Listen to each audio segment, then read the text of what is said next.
Greetings, sacred clients. I am Kirby Clark Ellis, Master Massage Therapist, board certified in therapeutic massage and bodywork, back with another video in my series on informed consent body regions. This week we're talking about scalp massage.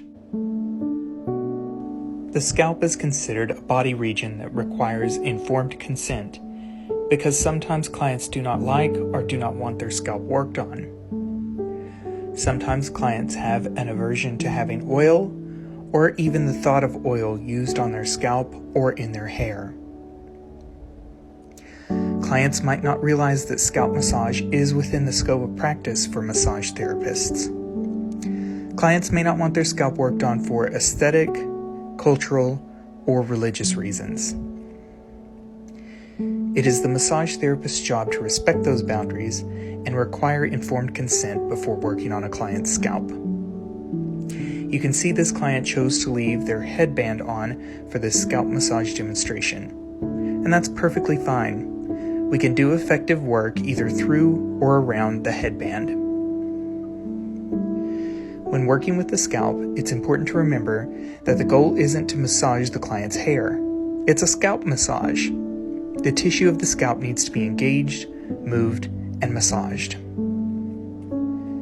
When massaging the scalp, it is best to use the pads of your fingertips and thumbs, spreading your fingers out like a fan. With longer-haired clients, you need to avoid moving the hair around to avoid tangling the hair. Plant your fingers and really engage the thin layer of soft tissue of the scalp. Shorter hair, or those with shaved or bald heads, are less prone to tangling. But be mindful that some clients may fear that scalp massage could pull out or remove more hair. It is appropriate to use sustained compressive forces over traditional, longer massage strokes. The scalp is made up of approximately 8 cranial bones and approximately 4 cranial muscles. The scalp can be thought of as the cage that houses, supports, and protects our body's central nervous system's most vital organ, the brain. The scalp is also the immediate next-door neighbor to 4 of the 5 major senses: sight, smell, sound, and taste. So much sensory input happens and is processed around the scalp and the face. Speaking of which, one of the reasons why it is hard to give an accurate count of scalp muscles and scalp bones is because it is challenging to determine where the scalp ends and the face begins. You might argue that the scalp ends with the hairline, but if we use that as a definitive boundary, then we exclude portions of the frontalis and temporalis muscles. Conversely, if we include those muscles as exclusive to the scalp, then we lose the forehead and temples as part of the face. Most anatomical texts and resources will skirt this challenge by simply lumping scalp and facial anatomy all together, making no distinction between the two. But what do you think?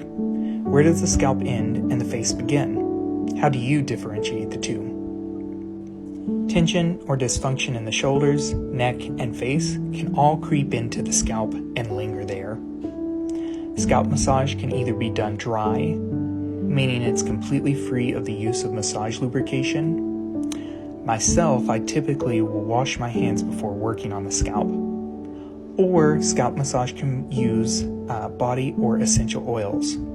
Remember, scalp massage is not hair massage. A therapist should plant their fingers and manipulate the thin tissue of the scalp.